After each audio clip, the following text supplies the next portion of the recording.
Hello बच्चों, नमस्कार।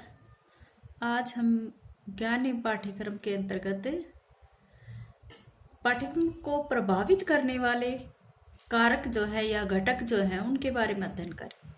ये घटक जो पाठ्यक्रम को प्रभावित करते हैं कि पाठ्यक्रम कैसा होना चाहिए, कैसा नहीं, किसके लिए सही है, किसके लिए सही नहीं है, क्या क्या सुविधाएं पाठ्यक्रम के अंतर्गत होनी चाहिए और कौन कौन सी चीज पाठ्यक्रम से प्रभावित होती हैं, फिर उसके बदले पाठ्यक्रम उनसे कितना प्रभावित होता है। इस तरह की बातें इन बातों पर आज हम विचार करेंगे।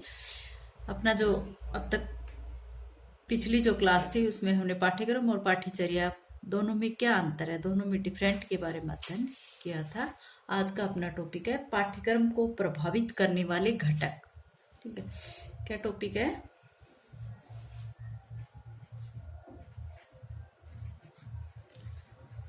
पाठ्यक्रम को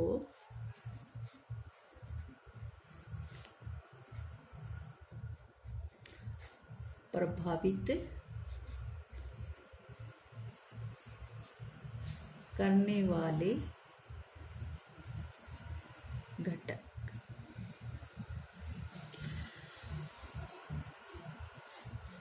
आज का अपना टॉपिक ये है पाठ्यक्रम को प्रभावित करने वाले घटक। घटक कौन से? हम सभी जानते हैं कि शिक्षा जो है जहाँ व्यक्ति और समाज के समस्त ढांचे में वो परिवर्तन करती है। कौन करती है? शिक्षा करती है। फिर अपना जो संपूर्ण ढांचा जो है समाज का या व्यक्ति का समस्त ढांचे को शिक्षा ही जो है वो उसका परिमार्जन करो, चाहे उसका परिवर्तन करो, उसमें चाहे कुछ नया करे या चाहे फिर उसमें कुछ परिवर्तन करे। ये सब कार्य कौन करते हैं? शिक्षा करती। वही ये शिक्षा जो है उन चीजों से स्वयं भी प्रभावित होती है। जहां वह व्यक्ति और समाज के लिए इन चीजों में परिवर्तन करती है, कुछ ऐसी घटनाएं और कुछ ऐसे तथ्य भी हैं, कुछ ऐसे तत्व भी जो है जिनसे शिक्षा स्वयं भी प्रभावित होती है। ठीक है, जो शिक्षा में एक प्रकार का परिवर्तन करते हैं और वो परिवर्तन किसके माध्यम से होता है? पाठ्यक्रम के माध्यम से होते हैं। इसलिए हम कह सकते हैं कि पाठ्यक्रम जो है वो एक शैक्षिक प्रक्रिया का एक अंग है तथा ये एक सामाजिक तथ्य भी है, क्योंकि मनुष्य जो है समाज में रहते हुए जो शिक्षा प्राप्त करता है उसका ही अनुसरण करता है। ठीक है, तो पाठ्यक्रम का नियोजन शिक्षा के द्वारा होता है और वो किस तरह से का होता है? सामाजिक परिस्थितियों के अनुरूप होता है। ठीक है, तो सबसे पहले हम कहेंगे कि जो पाठ्यक्रम को प्रभावित करने वाले घटक है उनमें सबसे प्रथम घटक है शिक्षा व्यवस्था।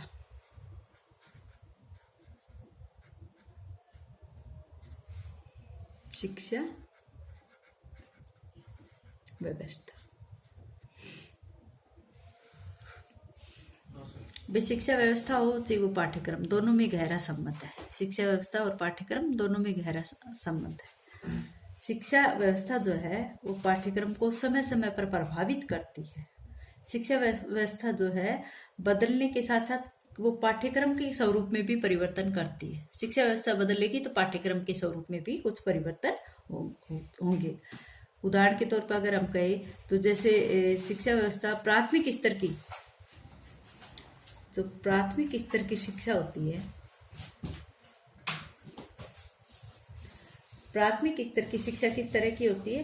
प्राथमिक स्तर की शिक्षा जो है बालकों के लिए मनोरंजन, एक प्रकार से उनकी मनोरंजन पूर्ण शिक्षा होती है।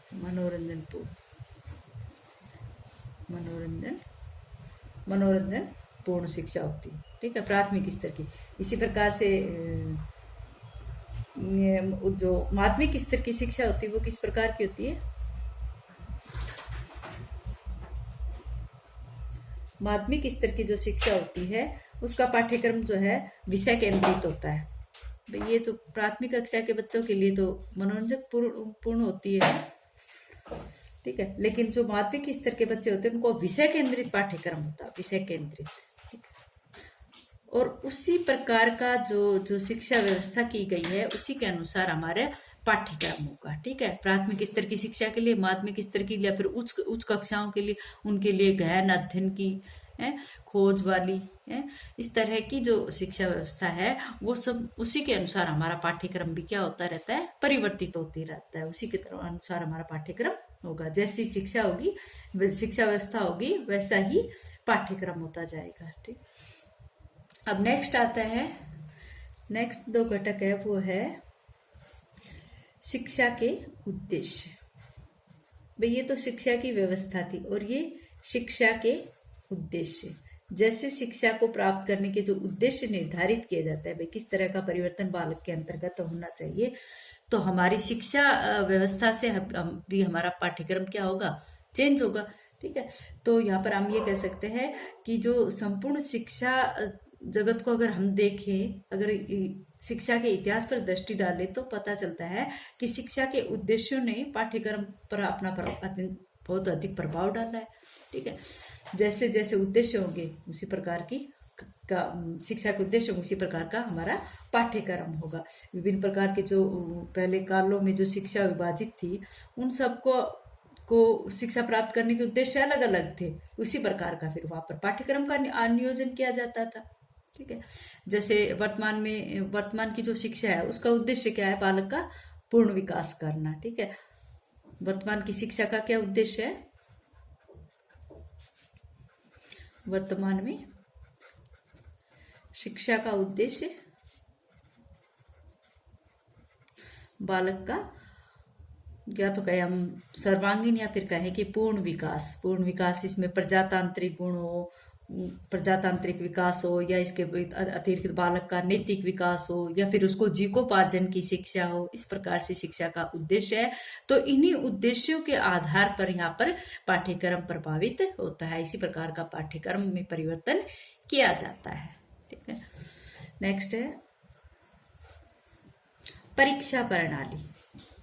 परीक्षा प्रणाली जो है वो भी पाठ्यक्रम को प्रभावित करती है। परीक्षा प्रणाली कैसे करती है, परीक्षा प्रणाली कैसे प्रभावित करती है? भाई आप सभी जानते हो कि हमारी जो परीक्षा प्रणाली है उसमें 2 तरह की परीक्षाएं ली जाती है। कौन कौन सी? एक तो होती है अपनी निबंधात्मक, और दूसरी किस प्रकार की होती है? दूसरी जो होती है वो होती है वस्तुनिष्ठ।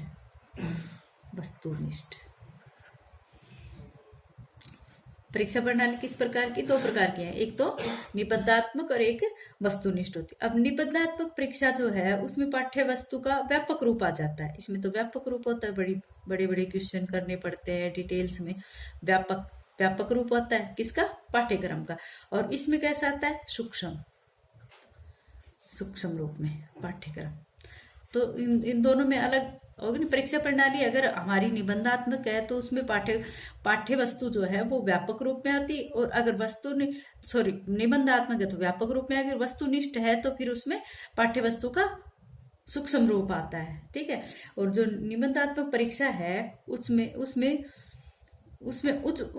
इसको प्राप्त करने का क्या है, इसमें तो उच्च उद्देश्य रखे जाएंगे और इसमें निम्न उद्देश्य को प्राप्ति के लिए निम्न उद्देश्य होंगे।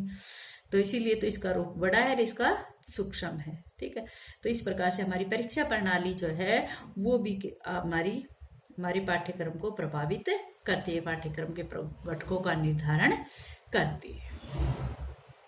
नेक्स्ट है अध्ययन समिति।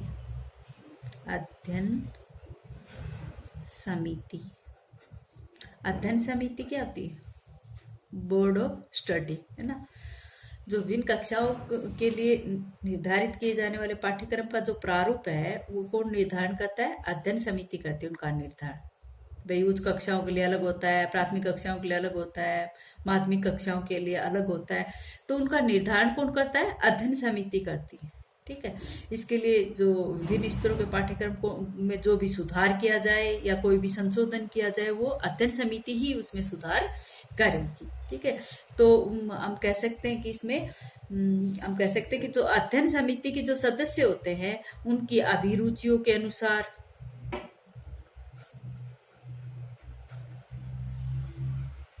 अध्ययन समिति के जो सदस्य होते हैं उनकी अभिरुचियां या फिर उनकी अभिवृत्तियां, जो सोचने की पालन करने वाली वृत्तियां हैं, अभिवृत्तियां या फिर कहें कि उनकी योग्यता, कई ज्यादा ज्ञानी होते हैं तो उसका मतलब वो क्या करते हैं, वो अधिक प्रगाढ़ता की बातें करते हैं, है ना, योग्यता। या फिर उनकी मानसिक क्षमता,